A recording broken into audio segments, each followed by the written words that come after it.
We are live on another Tuesday night as we talk the Texas Open on the PGA Tour just a week before the big event of the season at the Masters. We'll have coverage of the Masters beginning next Monday night at 8 Eastern.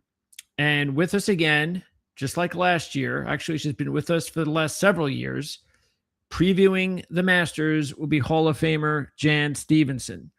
So again, she'll be live from Australia. So that's where she'll be doing the show. So we'll be doing it again Monday, 8 o'clock next Monday night.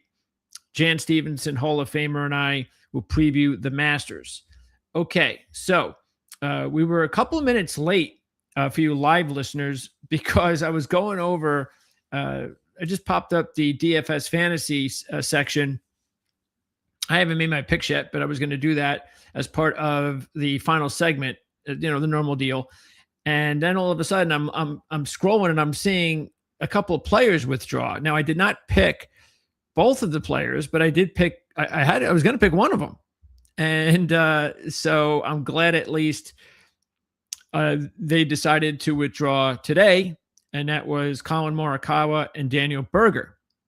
Now, I wasn't going to pick Morikawa as one of my picks, but it was real interesting looking at the value I saw with Morikawa, how great he was playing compared to the other players that were getting harsher odds than he was. And I was like, wow, I'm getting 22-1 on Colin Morikawa. It's like the fifth choice here. Who cares? He had a little bit of a back injury. If he says he's ready to go, that's good enough for me. But apparently, whether he feels he's not good enough to go or, hey, you know what? I'm just going to take it easy. I'm not going to do anything to screw up the Masters. And whatever that case may be, you do have to, he would have been a really hot pick at Augusta next week because he's had a fantastic start to the season. His stats are just as good, if not better, than any other golfer out there. And he's had a really good resume at Augusta National as well. But now all of that is just going to be a big mystery based on his injury status with the back. As far as Daniel Berger, he was going to be one of my picks this week, but Daniel Berger, matter of fact, I didn't even notice the message come out on Google. Maybe it'll pop up any minute now, but he has apparently withdrawn from the event. So no Berger, no Morikawa. Let's see who else did they have up here. Let's see. Morikawa out. Berger, no, Højgaard and Woodland. Those were easy outs. We knew that was going to happen.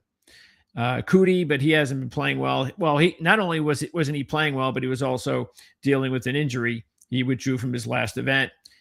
David Lipsky, apparently. Okay. I wonder if he must have an injury or something. Maybe, I'm not sure what the deal is there. We actually had him as one of our last long shots. I think we have like 16 of them this week. So now I guess we only have 15. I didn't have time to take out Berger or Morikawa, but that's okay. All right, so there you go. Let's turn our attention now this week to the Valero Texas Open. And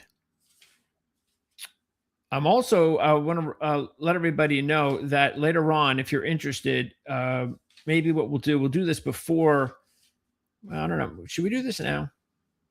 You know what? Let's do this now. Why don't we do this now? Let's do futures now. But I'm just going to go over some quick futures for you. We've been talking about the Masters futures. Matter of fact, I gave those already several weeks ago. Adam Scott, Justin Rose, and Patrick Reed. Scott was the biggest one at 100-1. I think he's now down to 80-1. So, matter of fact, I actually like Scott better than Rose, especially because of the value. And I think Justin might win a major this year. It's very possible the way he's playing. But I don't know. He does so well at Augusta over his career. And I still like him. Don't get me wrong. I really do. And I'm sure he's going to be part of my pick somehow next week. But I get 80-1 on Adam. And Adam actually statistically is playing better than Justin without the win. And Adam has a really good resume at Augusta as well. So I think both of them are really good long shots, especially Adam. I would call Rose a contender. Patrick Reed's also a good contender. His odds are now at 35-1. But taking a look at it's too late now for futures, really, for real futures at the Masters. But so now we look ahead to the PGA, and remember this too. And unless his game goes to pot, I mean, I'm all in on Adam Scott in every major because Adam Scott is 100 to 1 or better in every major. Okay. He's 125 to 1 at the PGA. He is 100 to 1 at the US Open, and he is 100 to 1 at the Open Championship. So I would take Adam Scott in all four of those. And with a big number like that, you just got to have one of them come through. And you know what? Also, what you need, really, all you need is for Adam Scott to be leading at some point, third round, fourth round, so you can hedge. And if you can do that, just do that even, and you're in good shape. Okay. Also, coming up for the PGA, there's one other player that really sticks out to me, and that's Matthew Fitzpatrick. I mean, you can get Matthew Fitzpatrick for 45 to 1 right now at the PGA. You can also get Matthew Fitzpatrick at 45 to 1 for the US Open. He's already won the US Open.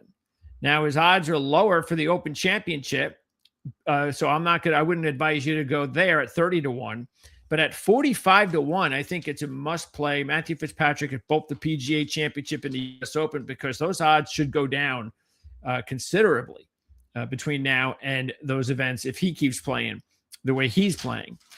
Meanwhile, taking a look, I don't see anything else that really sticks out at the PGA right now, but we'll continue to monitor that. At the US Open, let's see, other players that you might want to consider. Actually, you might want to consider Russell Henley for both the US Open and the Open Championship. He's got a good resume at these events recently, the last few years, and he's 50 to 1. So I think Russell Henley is a nice potential future wager there. Also, it might be too early for Minwoo to win a major, but maybe by time, but this is the time to take him when he's still getting really good odds, because you never know. And Minwoo is 90 to 1 to win the US Open and 100 to 1 to win the Open Championship. So I would definitely put a few bucks on Minwoo as well. Justin Rose is 60 to 1. He's double the money to win the US Open. And he's won the US Open. It's just like Fitzpatrick. And I hit on Rose and Fitzpatrick at the US Open. And I haven't hit a lot of US Opens, but those are the two players that I've hit on in my career. And they're both getting really good odds. So I think Rose is, matter of fact, who knows? Rose might actually be a better play in the US Open because you're getting double the money. So I think Rose is a good one at 60 to 1.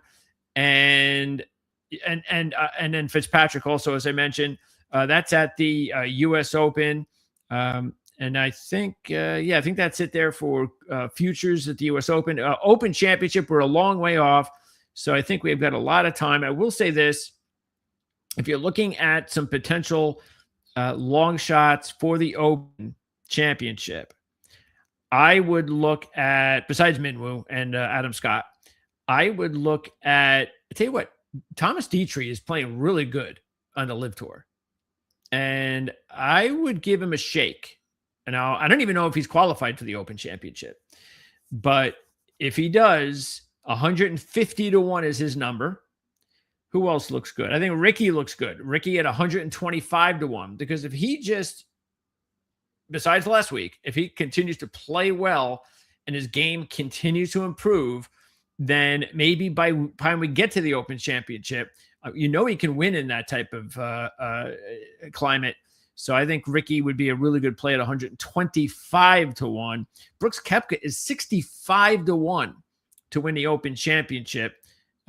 So I know that's not been the one that he's had all this great success at, but who cares? You're getting 65 to 1 with Koepka in the Open Championship. Okay, so those are some of the futures. Now let's get going here for the Texas Open. And we've got this event here, as you can see, from TPC San Antonio. Another event with Bermuda greens. And this is another difficult golf course. So you're going to get scoring between more average between 10 and 20. And you're going to get wind. You're always going to get wind here. And you're getting wind this week. Now, when you take a look at the tee times, you would want to favor the afternoon Monday, afternoon Thursday, early Friday times. All right. So now It's not an exact science. It's not 100%. Oh, if you're out there at the other times, you can't win. But you should have a little bit of an edge by going out there late on Thursday, early on Friday. The reason is because even though every day is going to have windy conditions, the windiest time it'll be on right now, as of today, the windiest time it'll be between Thursday and Friday will be in the afternoon to late Friday. All right, we're seeing winds about 17 miles an hour once you get to 3, 4, 5 o'clock in that area and later on Friday. All right, so that's the windiest condition of the first 2 rounds. So that's where you really would prefer not to be. You want to be Friday morning, Thursday afternoon. All right, it's an edge. That's all it is. There's no guarantee, but it's an edge. And that's what we're doing here. We're trying to find as many edges as possible. Okay, what else do we got going on here as far as the stats? Look, this is another one of those deals where iron play is going to be important. You know, you can take a look at a lot of different variables from 0 to 125, 175 to 200. Those would be the 2 that I would look at the most. You'd want to look at approach the green, strokes gained, approach the green. I think that's also going to be very important. You've got some of the most difficult bunkers in all of the PGA Tour here. So you want to take a look at sand saves. That's also going to be important. And there are a few other things as well, but those are some that you want to be keeping an eye on. Now, this has, we've had a little bit, I think this is the 16th event, TPC San Antonio here. And they used to have it at a different time of year. Now, they have been put the week before the Masters since 2019. All right. So are going to take a look at a couple different factors. You've got 15 all time, and you also have, and keep in mind, there was no event in 2020. So you have 2019, then 2021, and then all the way through to last year. So those are a couple of things to keep an eye on. This is amazing to think of, but up until 2024, there had never been a playoff here. Never. And I think, what was that, 13 at the time? So, wow. Didn't we just have a playoff at Bay Hill? Is that where we had one? Well, we hadn't had one in a while. So who knows? Okay. Let's now move on to similar courses. And there are some similar courses out there that pop up. Okay. These are the ones here. And so a Bermuda Championship, you got the 4 years, 2013, 15, 16, 17, 18, so 5 years, that the Canadian Open was held at Glen Abbey. All right, so you want to be looking at Glen Abbey at the Canadian Open from those dates, the Bermuda Championship, the Masters. That's one of the reasons why we have this event before the Masters. Shriners, there's no more Shriners Children Open. They've stopped that event, but they had it there from TPC Summerlin from 2006, I think, until last year. So look at that. Look at Nine Bridges in Korea. That was 3 years, 17, 18, 19. And you've got the Players Championship and the Travelers Championship. All right, so you do have quite a bit of similar courses to keep an eye on. I didn't have the Travelers in there, but that should be in there as well. Okay, let's look at the trends. And here they are. Corey Connors, strangely enough, is not playing here. I don't understand what Corey's doing. I mean, he's won here twice. He hasn't won anywhere else, and he doesn't play here. I don't know. Something. I don't know what's up with that. But anyway, there you go. Corey Connors is not here, and he's the only one that's ever won this event twice. You can see here, first-time winners. That's okay. It's actually pretty close to 50%. So you got a good number of first-time winners on the PGA Tour that have won here. You could also look there and see that it does not matter to have previous success at this course. Sort of similar to having first-timers win. In other words, inexperienced players, players that are not ranked very high, because if you scroll down there a little bit further, you see that over 50% of the winners ranked outside the top 50, 7 of them ranked outside the top 100, and you have 5 of them, well, actually 6 of them, was it 6? 1, 2, 3, actually 5 that have ranked 196 or higher, all right, to 336. Brian Harman's win last year at 49 as far as a ranking was the 5th best ever at this event. You also, of course, Connors is in there. He is the second lowest, Connors, when he won it the second time, 40th. Okay. The lowest, you have to go all the way back to 2015. That's Jimmy Walker when he was ranked 17th in the world. So Jimmy, that's at least a mark there at 17. So nobody's ever won this event with a ranking better than 17th, and only one player's won it with a ranking better than 40th. One. All right. So that's now a lot of it could have to do with the combination of, and one key factor I think could be the week before the Masters. Now it had all 15 years though. All right. And this stat is the entire history. Another thing that's interesting, and that is that the last 6 winners, this goes back to just the most recent where they've been scheduled the week before the Masters. So 6 of them, all of them played at the Players.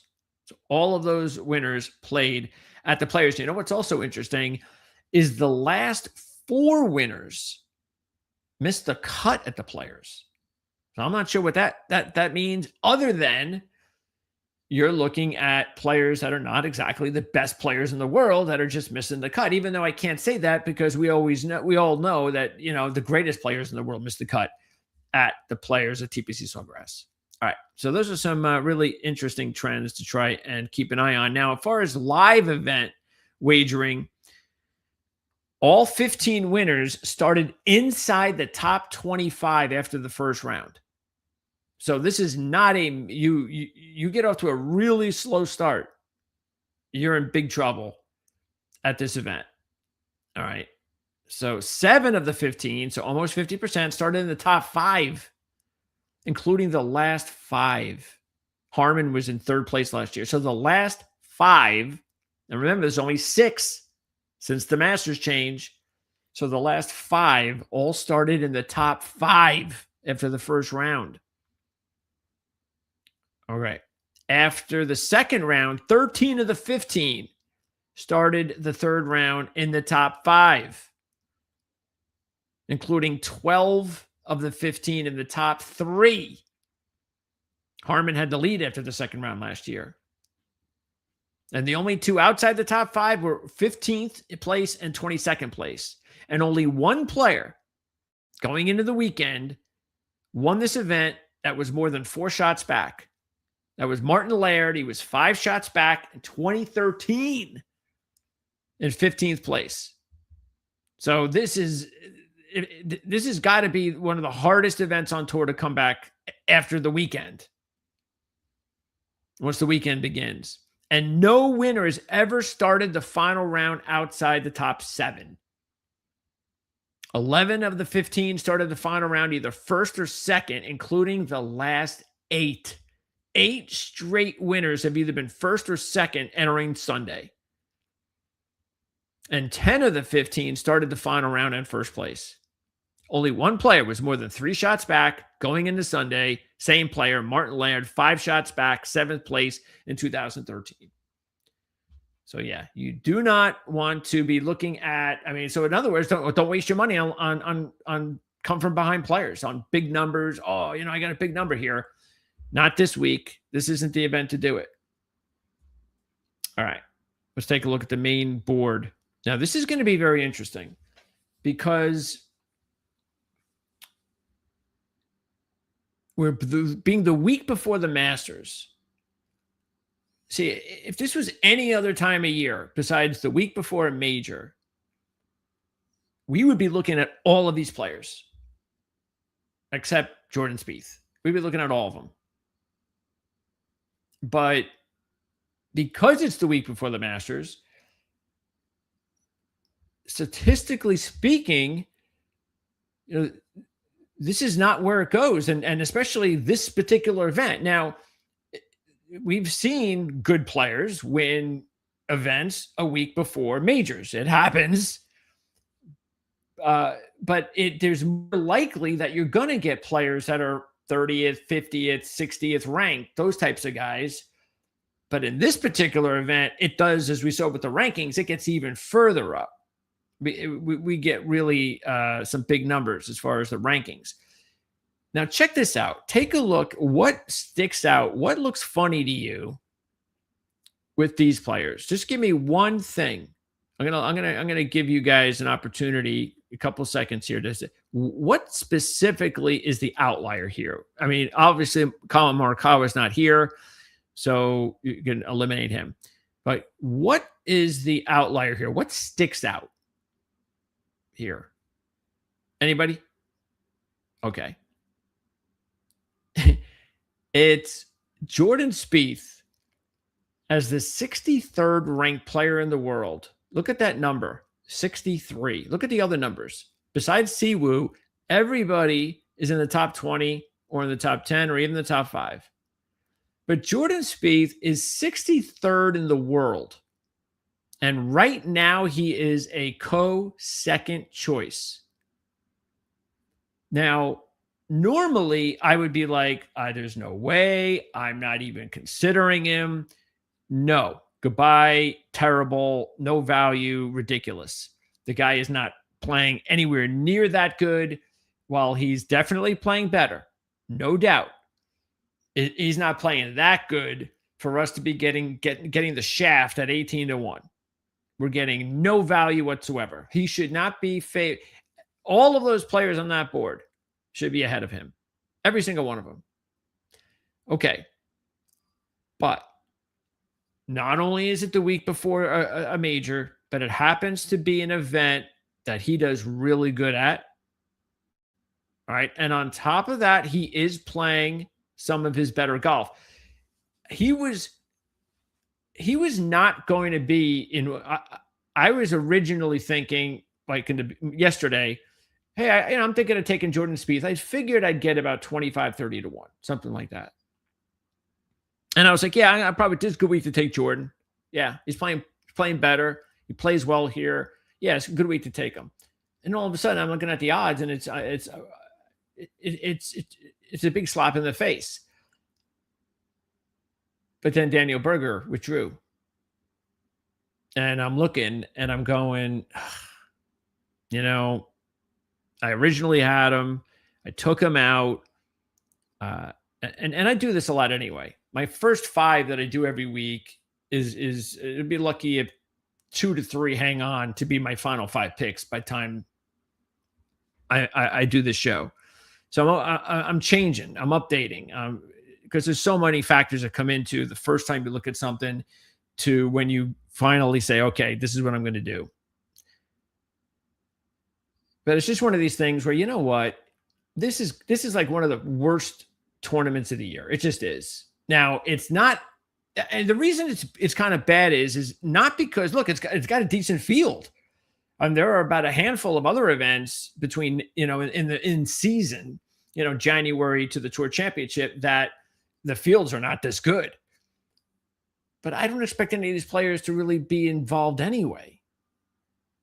Okay, so it's not the worst.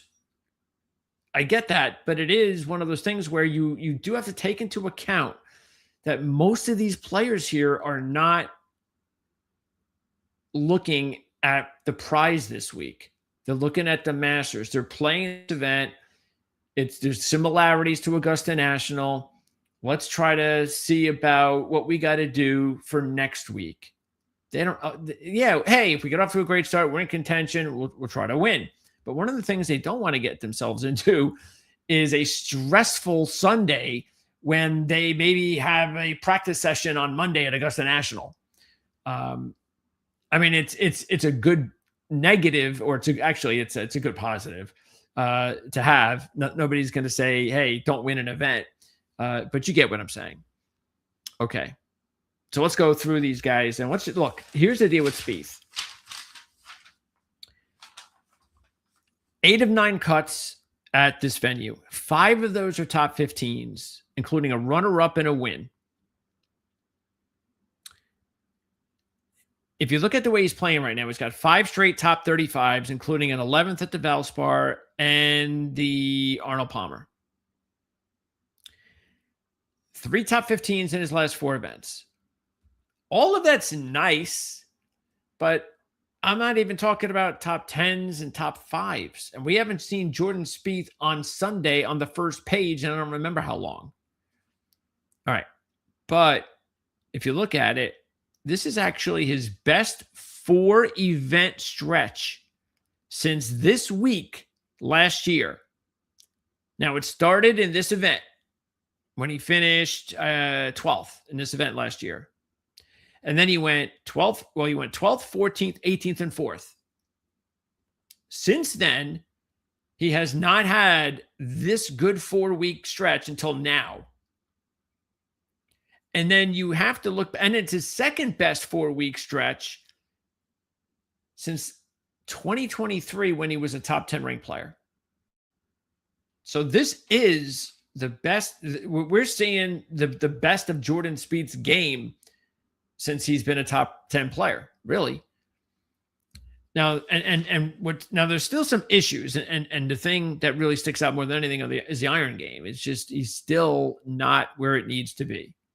And that's why you would think that would be a problem. But again, I'm willing to forgive that because, and that's what you have to do sometimes. You can look at these stats and you can go, yeah, but he's not good here and he's not good there with these stats. But is he good on this golf course? And if the answer is yes, then you have to disregard those stats sometimes. And I think this is a week where you might be able to do that. And it's his home state. We know how motivated he is to play here. And the other thing that's really working for him is the putter. And we know Jordan, when he was on top of his game years ago, the putter was really a big difference maker for him. All right. So you've got your reasons why Jordan Spieth is second co-choice here. I still think it's crazy. But, in reality, when you've got these great players here that are really not, most of them you think might not be focused to win here, maybe it's not a crazy thing. I will bring up one of these players here that I do like, and that's Sepp Straka. Or at least I like this week. So with Sepp, now check this out. In his last win, last year in the Truist Championship, do you know when that came? The Truist Championship. It came the week before the PGA Championship. So Sepp Straka does seem to dial his game in the week before a major. He was also 7th last year at the Scottish Open before the Open Championship. So twice last year before a major, the week before a major, he was dialed in. In 2024, he finished 8th before the PGA Championship and 5th before the U.S. Open. And in 2023, he won the John Deere 2 weeks in his last event, pre-setup before the Open Championship. So in his last event, before he plays a major, including the week before, he's been very successful. That's not the reason I'm taking him, but it's one of the reasons why I'm able to look at a top player and go, yeah, this is a guy that there are none of those kind of distractions. I'm thinking about next week. No, none of that.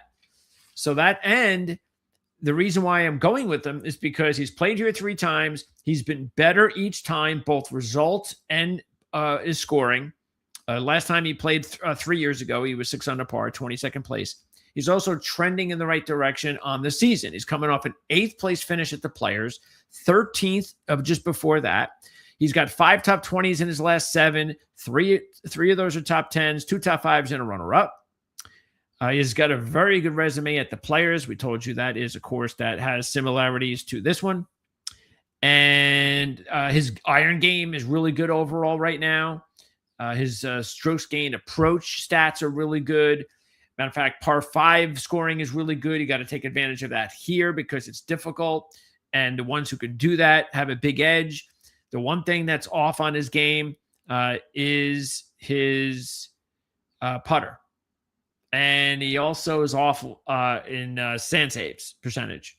So there are a couple of things that are not really on top of his game. But overall, I think there's a lot to like about Sepp Straka in this group. Let's move on to the contenders. And last week we had Michael Thorbjornsson. And Michael did well for us. He was right there in contention. And he continues to trend in the right direction because of it. And I see no reason to, go somewhere else this week. I mean, he's not going to the Masters unless he wins. And again, that's another thing that I think you have to take into consideration this week. If there are players that, are good, have good statistics, good results, whatever handicapping tools you use, and there's a lot of good that you like about them. But yeah, you normally wouldn't take him in this field. Take him in this field if they're not in the Masters yet, because there's going to be a lot of players this week that are really motivated to win, really motivated. To them, it's win or nothing, because that's the only thing that'll get them in the Masters. Okay. And then there's a lot of other players, like you saw on the other board, the main group we just looked at, they're going to go to the Masters, including Jordan. They're going. So that's why you have to take some of these players this week. And I'm just going to stick with Thorbjornsson. His putting has been solid. Again, he's trending in the right direction. Let's see. A few other things. I mean, stats-wise, there's a little bit of good. There's a little bit of average, below average. So there's a mix there, but there's enough for his game that's trending in the right direction right now that says, hey, he was good for me last week. I'm taking him again this week. I'm also going to go with Ricky. And I'm going to go with Ricky because even though he missed the cut last week to break his streak, he had I forget what it was, how many straight cuts he had. It's like 10 straight or whatever, maybe more. And that streak came to an end last week. And he got off to a good start too on Thursday. He just, that's a course that can double bogey you to death if you're out of position. And that's exactly what happened. And Ricky just wasn't able to make the cut and move on. But that's just one slip up, one bad day over the past 6 months. So, and now I don't think you could just throw that out and say, okay, yeah, it's over now. His streak is over. No, especially because if you look at it, Ricky does have 2 career wins following missed cuts. So he has been able to win coming off a disappointing event just before playing. As a matter of fact, the missed cut at Houston last week was his first since June. Okay, so we're getting close to almost a full year since the last time he missed a cut. If you look at it, the iron game, he's much better from 175 to 200 than 125 or below. And strokes gained approach is also kind of average right now, which is okay. The putting's good. That's very important. When Ricky is on top of his game, the putter has always been really good. Right now it's good, but overall his game is definitely a lot better than what had been a year or two prior to this run. And I know I'm getting a motivated Ricky. So I got a motivated Ricky. The only thing I do not like are the odds. I do not like 30-1. I wish I could get a little bit better. But then again, in this field, it's probably fair. Okay. Again, Berg's out, as far as I know. Again, he's not. He's withdrawn. He's withdrawn a few minutes ago. Another player I like out of this group. Well, again, all these players I like. That's why they're on the board. But the one specifically is Denny McCarthy. And I think Denny is one of these picks that is almost like a scary good pick. But the good thing is that you are getting a big number. Well, it's not that big. It's actually 40-1. And it's another situation I'd like to get better odds from a player who's 92nd in the world and hasn't had a top 10 since May. Okay. And that's that's even though I like him this week, the problem is he's almost again, it's almost too easy of a pick. And anytime the collective likes long shots together, it never works. But just like what I said with Spieth, McCarthy and Spieth are like in the same boat this week when I'm looking at my picks. It's like they're almost two easy picks. Like the long shot easy pick, if you had to look at it, is probably Denny McCarthy this week. And the easy pick, Jordan Spieth, that's easy. So these are easy picks, and that scares me. But I also, because of the event before the Masters, it's like, you know what? I'll roll with it if I have to. Look, I'm not saying everybody's taking Denny McCarthy, but there's really good reason to take him. He's played here 6 times. He has 5. He's played here 6 times. He has 4 top 20s and a runner-up. He was runner-up a couple of years ago, but more importantly, he's trending in the right direction at the perfect time. So he was 26th and 12th in his last 2 events. So he's headed in the right direction. Let's see. He also has some pretty decent results from some similar courses.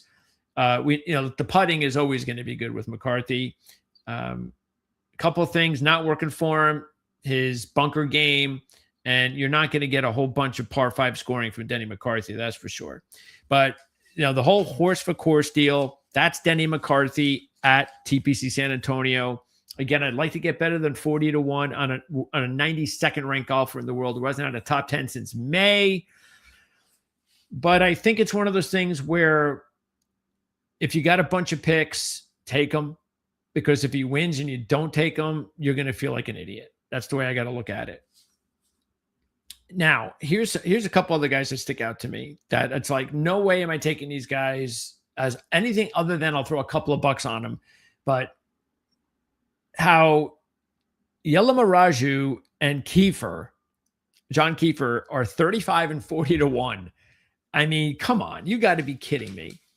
Now, I was looking at these guys and thinking, oh, it's going to be some really good long shots. And the odds are ridiculous. Now, you would see Yelamaraju and you go, well, why is he 40-1? Well, okay, we all remember the 5th at the Players, but he also followed it up with the 6th last week at Houston. He's got back-to-back top 10s. That's great. His iron game is really solid. Strokes gained approach stats, par 5 stats, a lot good. Putting's average. There's a lot to like. And then you take a look at Kiefer, who has a couple of KFT wins last year. And his iron game has been very good overall. Matter of fact, he's hot. If you take a look, he had a combined 40 place movements in the positive last week between both of the iron stats. So he's now moved into the top 20 there. His strokes gained approach moved up 36 spots last week to 38th overall. His par 5 scoring, which was outside the top 100, moved up 33 spots to 97th. So John Kiefer had a really good week last week, finishing 3rd at Houston. Before that, he had 3 straight missed cuts. But he has this big week at Houston, and everybody is 35-1. I mean, come on. That's just, no. There's no value there. Sorry. All right. But again, like I said, with there are some good things there, so I don't mind throwing a buck or 2 on him. Keith Mitchell's another one that just missed out. He was like my 6th of he was the one where I was even debating maybe when Berger went out, maybe I put Mitchell in. But at that point, I was like, I just threw Jordan in there. But Keith Mitchell, look, the one thing that I think if you've been around with us for a few years, you know what I think about Keith Mitchell. Keith Mitchell has not handled, at least the last several years, he's not handled things really well when he's had the lead. He's historically good at getting off to great starts. Now, that could bode really well for him this week. We just went over the stats, right, about getting off to good starts this week. And Keith Mitchell loves to get off to great starts. But if Keith Mitchell's in the lead on Sunday, even though we just talked about the leaders that have all won lately here at this event, I don't know. I think I'd much rather have Keith Mitchell second on Sunday, like a stroke or two back, I feel a lot better than with Keith Mitchell with the lead because he has not done well with that lately. So, but 12 straight cuts, consecutive cuts made, 14th last week. He was 6th at the Cognizant Classic not long ago. Let's see what else. His sand save percentage has gone up from the past short while. And he's number 1 overall on the PGA Tour between 175 and 200 yards. Okay, number 1. He's also really good at strokes gained approach lately, up 16 spots to 35th coming into the week. And he has been better in all 4 results-wise of his events here. So he's gone from 26th to 12th. 12th was last year, 14th the year before that. So that's really good. But there's a combo that I don't like. One, the putter has not been good for him. That's been an issue. And really, does that surprise you from a player who has choked in the past? No. If you're going to choke, usually it's either off the tee or on the green. All right. So, but, 35-1 in this field, not that bad. Still, he is 105th in the world for a reason. Hisatsune is another one that does stick out here. If you look at Hisatsune, there's a lot to like. He was 5th here last year. He's made 8 straight cuts, 3 top 10s and a runner-up at the Farmers. And he's even been pretty solid the last 3 events. He was 30th at the Valspar a couple of weeks ago. But just like Mitchell, the putting has been pretty bad. It's really been bad. And that I can't take a player whose putting is that bad. But there's a lot to like about him. I mean, the iron game is solid, strokes gained approach, sand saves, par 5. There's everything good to like about Hisatsune, except the putter is really bad. So, but look, he's another one of these 35-1 shots that you might want to keep an eye on. Because look, even Gary Woodland last week, if you looked at him, the putter, I think it was the putter, he was about 80th in the world or something like that, 85th, which is about average on the PGA Tour. So that's okay. But the point is that he I think he went up like 50 spots last week. So the putter could always get hot for a week or a weekend. It's usually a 4-day period, of course. So that's the one thing that out of all the stats, that's one thing that usually can get hot out of nowhere. And so it's just but we've seen how difficult it's been for players like Siwoo Kim, who has so many great stats going for him, iron play, a whole bunch of things, but he can't putt. He can't get the putter going. And that's been holding him back time and time again. And now his hot streak's over and he'll have to just figure it out. And maybe he will when he just kind of gets hot on any given week. Who knows? Maybe this is a good week for him. Okay, let's move on to the long shots. And here's this list here. Thorborg Olesen. He's getting a little old now. Not really old, but I remember Thorborn like when he was just an up-and-comer on the European Tour. Anyway, he's missed 4 of his last 6 cuts, and he's the 104th ranked player in the world. But he was 14th last week. That's good. He also has played here twice, 14th in 2024, 5th last year. And his and his iron game has been solid. His strokes gained approach stats went up 35 points to 17th last week. And his par 5 also improved 22 spots to 58th. The putter is going in the opposite direction, but as far as overall, like if you look at the last 8 rounds at Bermuda, but he did gain 9 spots on strokes gained putting last week. So at least he either held his own or at least improved a little bit. His bunker play is not good. It's terrible. But 50-1, he is a player to keep an eye on as far as the long shots. Also in this group, let me look at it this way. I think that'd be a lot quicker if I just go through my notes here. Let's see. Long shots. Let's see. Tony Finau. He only has 1 top 5. That was 3rd way back in 2017. I was thinking about Tony because I like his number at 70-1. I think that's what I want to see from a long shot. But I don't know if Tony can put it all together and win. I don't know. I don't think he's bad to throw a couple of bucks on him, though. Andrew Novak. He's interesting because he's got 2 top 10s in his last 3 appearances, including 3rd last year. His putting is also improved greatly on Bermuda. He's 10th in the world overall on Bermuda over his last 8 rounds. But he doesn't have a top 40 in his last 6 events overall with 2 missed cuts. And he's got a poor iron game overall. He's got some other stats that you really need. I mean, basically all the stats you're looking for to do well here, he's not been good at. The only thing he's got going for him, the putting and his results here. All right. But that's why he's a long shot. And we'll see what happens there. Okay. Next up, as far as long shots that stick out, Marty Dew is interesting. He's got 3 KFT wins, but hasn't won since 2022. So he knows how to win, at pretty much the highest level. And even though the putting is poor, he did gain 20 spots last week. So that's good. Also, he's 5th overall in the world right now in iron game from 175 to 200. He also improved 24 spots inside the top 100 for the 0 to 125. And he's top 25 strokes gain approach. So there are some nice things to like about Marty Dew. He's coming off a 21st place finish last week, and he's got a nice big number.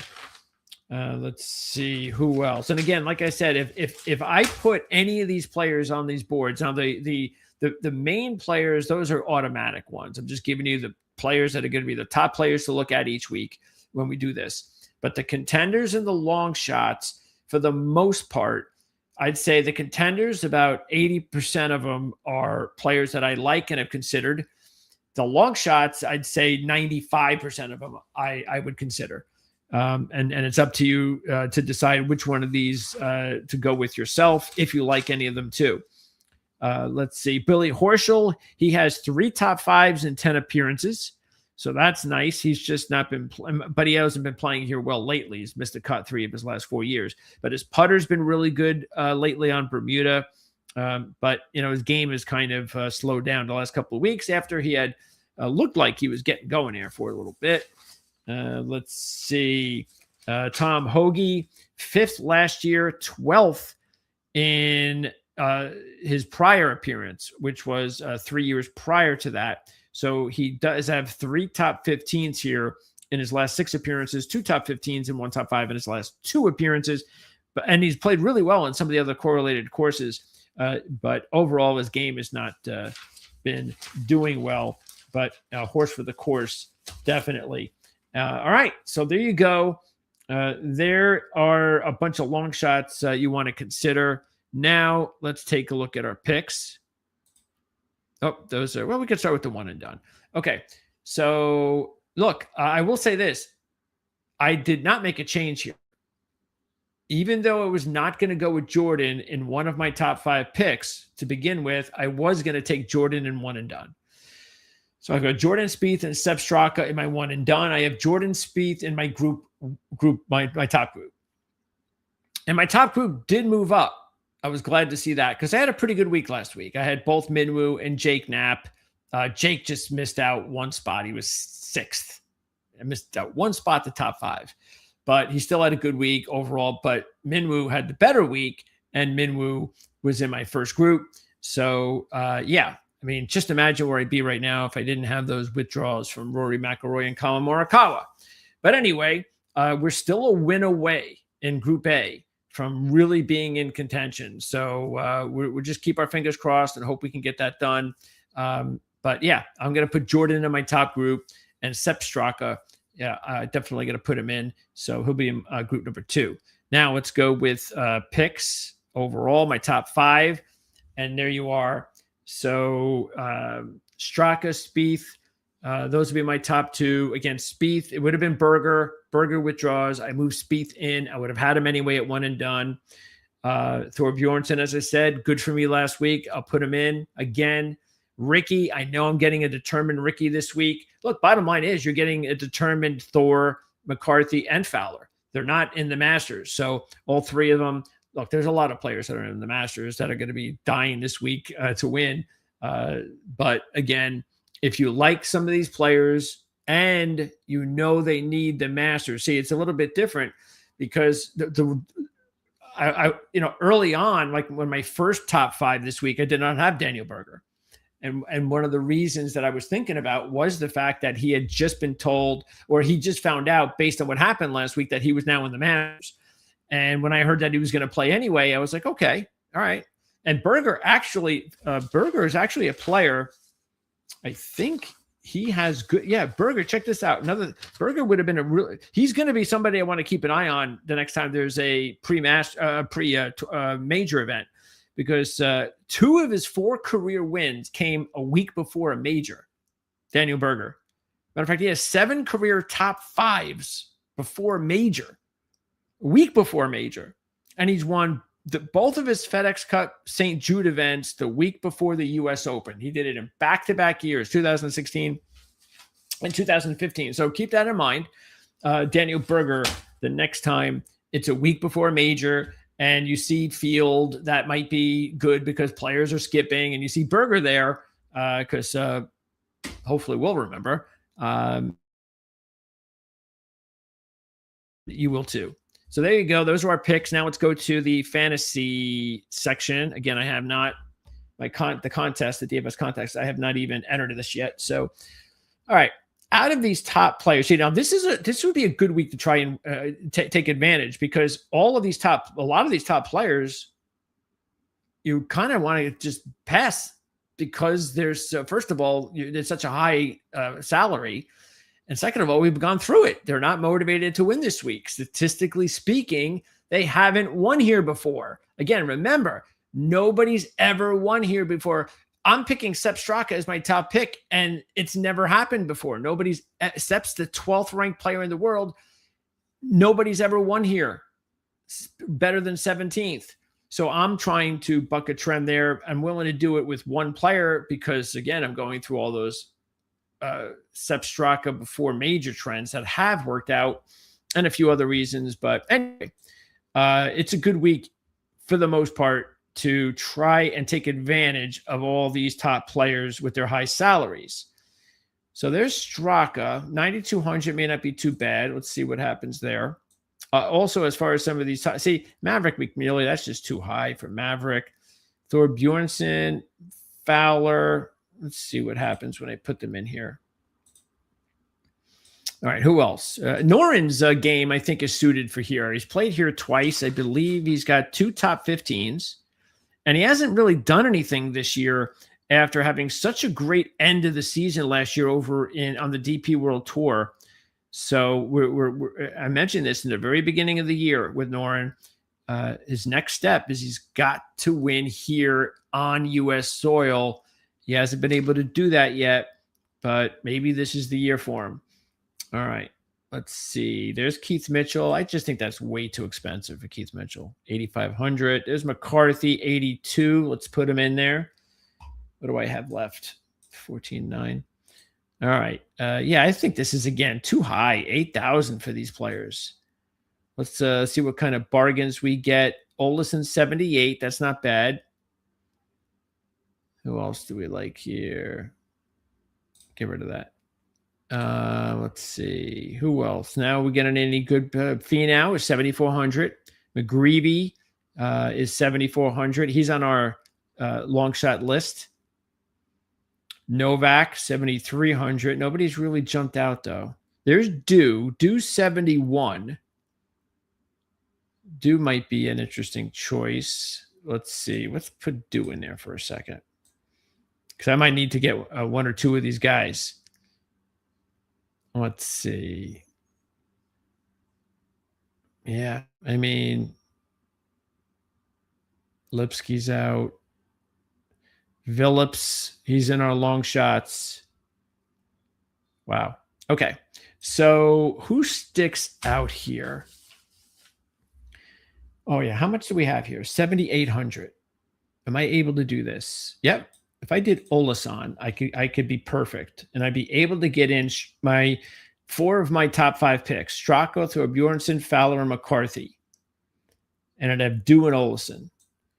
All right, now Spieth is 9,500. Where is Straka's at 92?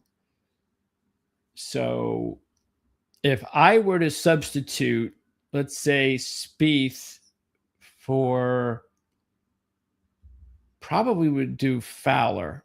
That's $7,000. $700 I'd have to give up.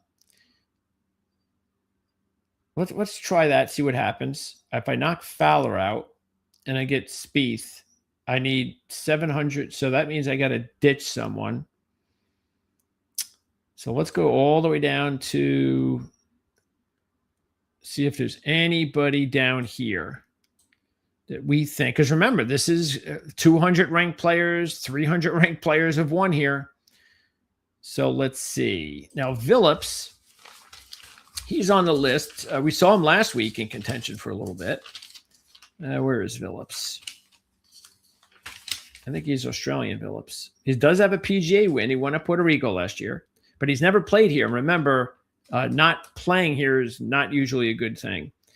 But he is trending in the right direction with that 19th place finish last week. And again, he does have a win, so that's good. And I think when you're looking for long shots like that, it's always nice to know that you've got a win because you know you've done it before. All right, so he's possible. Matter of fact, let's say if I did that and I knocked out let's say I knock out Dew. I could also do who could I do? Funny. Oh, I'm still minus 100 there. I can't do that. Can't do Phillips. All right. Well, anyway, I'm minus 100 here. So let's see. But then I'd have to go. So let's see how about if I took out Olason and I got 7,700? Okay. So that gives me a lot better of a shot here. Okay. Smith. Now, Jordan Smith, we've seen him in contention lately. He's somebody that hasn't won in a while, though. So I don't really like that. He's one of these DP World Tour players. Where the hell do I have Jordan Smith? There he is. Again, another playing player here for the first time. His putting has not been good at all. He's coming off a 44th place finish last week, but he was third at Valspar the week before. And he's sitting there at 7,700 exactly. Let's see. Anybody else stick out here? JT Poston is really off his game. There's Tony Finau. Now, you also have McGreevy. McGreevy's never made the cut here, but his iron game from 0 to 125 has been really good. He's top 15 in the world. His strokes gained approach is top 35 in the world. His par 5 scoring is top 10 in the world. But the putter's not good, and he hasn't made a cut here. Three missed cuts in a row. But he was 19th last week. So, again, there are some factors there to consider. There's Novak. And, again, the thing with Novak is his stats are just so bad right now, but he's played really well here. That's a tough one. Tom Kim, he's made all those cuts in a row now. Tom Kim has made 11 straight cuts, but he's coming off a 56th last week, and he hasn't had a top 10 in any of those 11 cuts. So not sure that's what you want for your fantasy. I don't even know where he is here. Boy, look at Max Homa. You still can't get out of this rut he's in. Let me see about Finau. All right, so Finau, he's not a bad idea. I think what the choice then would have to be, if I did this, see, I already know that what I could do is I could take Jordan out, and I can go with Fowler, Olason, and Dew. That's what I was originally going with. Or I go with a better player in Spieth, and then take in these two other players, which I think is probably the way to go. Now, let me see. I've got 300, so let me take Phillips out. How much do I have? 6,800. All right, so where are they? Here we go. So I could take any of these players, and then I get Straka, Spieth, McCarthy, and Thor Bjornsson. So I get 4 out of my 5. The only one out is Fowler. And Finau is in. That's not a bad choice. Finau's got to go to the Masters too. And Tony's had good success at Augusta National. It's been a good golf course for him. And again, this particular golf course, you would think he'd have a better resume than just one top 5 overall. He's coming off a 39th last week in Houston, and he was 18th at Valspar. So not the worst, craziest idea in the world. All right, so let's see. So one of these players we have to add. Whaley's a guy that is an elite putter. Man, that guy can putt. One of the best in the world right now. And he's trending in the right direction. He's coming up at 28th last week. And really good. He plays really good at Bermuda. Just that one correlated course. But he's only had one top 30 here in 4 appearances. Missed the cut last year. Not good on strokes gained approach, though. Okay, not going to go that direction. Who else? Who else sticks out? Let's see. There's Phillips. I can still go with Phillips at 65. Looks like we may be doing that. Anybody else? Boy, these guys are not good. Walker. Yeah, Walker's been interesting for a long shot, but he just doesn't close. Yeah, nobody else is good here. Okay, so I guess we can go with Phillips, huh? Why not, right? Where is he? Nope, he's back down here. Where did I put him? There he is. Okay, so there you go. So I think that's the better way to go. Do you guys agree? You know, because I'm getting by putting Spieth in over Fowler, I've got my top 4 picks now. So I'd have my top 4 either way. So I'd have 4 out of the 5. The only guy that would be out would be Fowler, and instead of Olesen and Dew, it would be Phillips and Finau, which I don't think is that bad. Where, by the way, how much is Olesen? Where is his number again? Olesen. He was at 78. Yeah, you see, he's too high here. At 78, I'd have to knock Finau out, and I don't want to really do that. So, all right. So there you go. So let's enter, and I'll have a day to decide whether or not I want to change my mind. But that's how I'm going to be putting together. It looks like that will be my 5 for this week's DFS contest. And that is going to wrap it up. So thank you very much once again for tuning in. Please do all that fun stuff. Subscribe, like, share the video. I'll be seeing you guys. When am I going to see you guys again? Of course, the Masters is going to be on Monday. I'm going to see you guys for golf on Monday night with Jan Stevenson. And as far as the rest of the week, tomorrow we're going to talk college basketball, the Final Four on the Playbook ATS podcast with Mark Lawrence, Jim Feist, Andy Isco. So we've got the big event in college basketball to talk about tomorrow at 1 o'clock Eastern. I have an interview tomorrow with my Packer insider. So we're going to talk some Packers, Green Bay Packers football. That's tomorrow at 4 o'clock Eastern.